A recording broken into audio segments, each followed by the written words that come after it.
Welcome to today's Explainer. We're setting the stage to unravel one of the most mysterious, intensely magnetic, and, quite frankly, profoundly psychological placements in Vedic astrology. We're talking about Rahu in the 7th house. If you've ever felt completely swept away by forces you just can't quite understand, or found yourself in partnerships that demand massive personal growth, well, you are in exactly the right place. Let's dive right in by validating a visceral feeling that so many of us share. Have you ever wondered why some past relationships are literally impossible to forget? You know the one I'm talking about. That addictive, intense emotional pull of a connection you just can't seem to shake. It's a bond that feels completely larger than life, where logic takes a backseat to this raw, unexplained emotional gravity. To demystify this complex placement, here is our roadmap for this explainer. First, we'll explore the myth of the shadow. Second, obsession masquerading as love. Third, unconventional and foreign connections. Fourth, soulmate or karmic illusion. And finally, breaking the Rahu spell.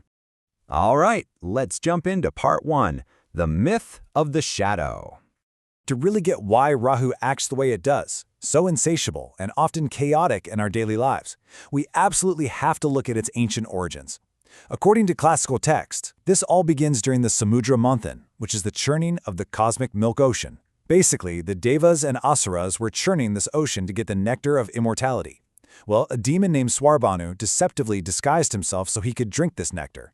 But the sun and moon spotted him, and Lord Vishnu swiftly severed his head with a divine discus. Now, here's the kicker. Because the nectar had already reached his neck, the head survived, and that created Rahu, a shadow head cursed with an endless, ravenous hunger, but possessing absolutely no stomach to digest or ever feel satisfied.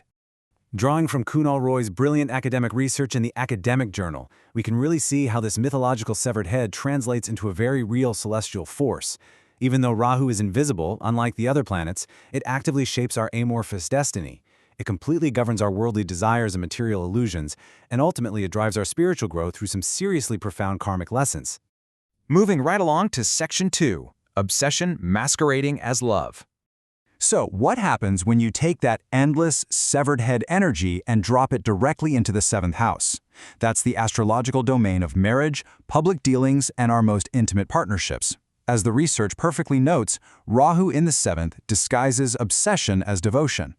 See, the 7th house is where we seek reflection through other people. And Rahu doesn't shout its presence here. Instead, it subtly whispers confusion into clarity. It literally makes dark infatuation, urgent desire, and deep emotional dependence feel exactly like faded romance and genuine devotion.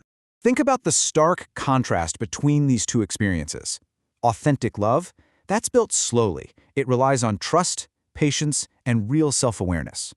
Rahu's obsession, on the other hand, is completely fueled by intense desire, a really subtle need for control, and honestly, a feeling of addiction. Rahu blurs the boundaries. It pulls lovers so magnetically close that the intense passion easily hides underlying manipulation and deep-seated insecurity.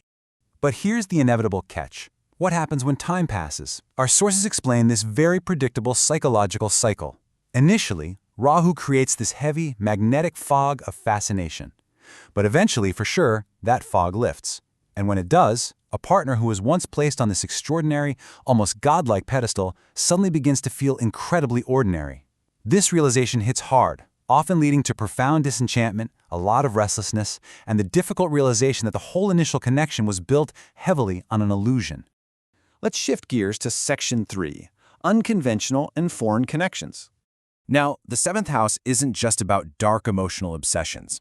It also governs massive expansion beyond our familiar, everyday borders. Rahu actively rebels against anything conventional. It's going to magnetically pull you away from traditional, arranged, or same-community marriages. Instead, you'll see this strong drive toward the exotic or the forbidden. We're talking foreign spouses, interfaith unions, love marriages that face strong family opposition, or really deep cross-cultural and digital bonds. The partner is frequently dramatically different from your own background. And actually, let's pivot for a second, because this exact same boundary-breaking energy doesn't just apply to romance. Since the 7th house rules legal contracts and public dealings, Rahu here is a phenomenal placement for business. It can bring incredible success in international business, tech startups, and foreign trade collaborations. You essentially gain this instinctive ability to navigate foreign markets and bridge cultural gaps that other people simply cannot figure out. Which brings us to Section 4, Soulmate or Karmic Illusion.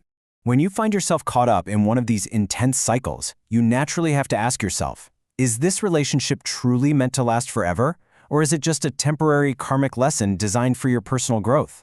To figure that out, astrologers analyze the Navamsha chart, also known as the D9 chart, along with the Darakarka. These are your true Vedic indicators of a long-term spouse. A super strong Rahu's attraction absolutely must be cross-checked against these specific markers. If they don't align, well, Rahu might simply be amplifying your emotional attachment without giving you any actual grounded promise of a lifelong marriage. And this becomes especially wild during specific time periods. During a Rahu planetary period, what's known as a dasha or antardasha, your unresolved emotions are completely amplified. This is exactly when old relationships and past exes often resurface out of nowhere. But keep in mind, they usually re-enter your life not for a romantic reunion, but as a test of your emotional growth, your self-awareness, and your ability to finally see right through those past illusions. Finally, Section 5, Breaking the Rahu Spell. So how do we successfully navigate this intense placement? There are some classical Vedic remedies designed specifically to pacify Rahu's disruptive energy. Chanting the Rahu Bij mantra, Om Ram Rahave Namah, is highly recommended. Also, engaging in Saturday charity, like donating blue or black cloth, sesame seeds, or iron, really helps ground that chaotic energy. Plus, if you consult a proper astrologer, wearing a hessonite or gomed gemstone, or worshiping deities like Durga or Shiva are classic ways to bring some much-needed stability to your partnerships. However, beyond the classical rituals, our sources emphasize one incredibly powerful psychological tool, and that is radical honesty. See, because Rahu literally thrives on deception, illusions, and withholding the truth, even subconsciously. Practicing complete, radical transparency in all your relationships is the absolute best real-world cure.